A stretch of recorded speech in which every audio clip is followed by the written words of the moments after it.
Ал біздің Нурикама өмірінде бірінші рет котлет істеп жатыр. Мындай котлеттер шықты, тұр әдемі. Я сал. Дамын көреміз енді. Белкімен үстін басып жібер.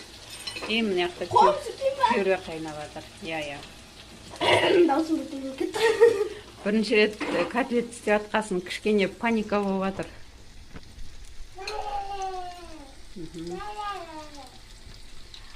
Мына бергі котлеттің асты піссе шығар. Әдемі пісіпті, я шығара қой.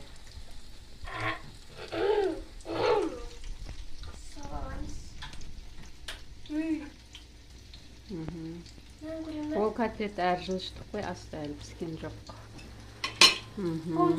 Келесі жыл Нурикама бізге Құдай қаласа біреуді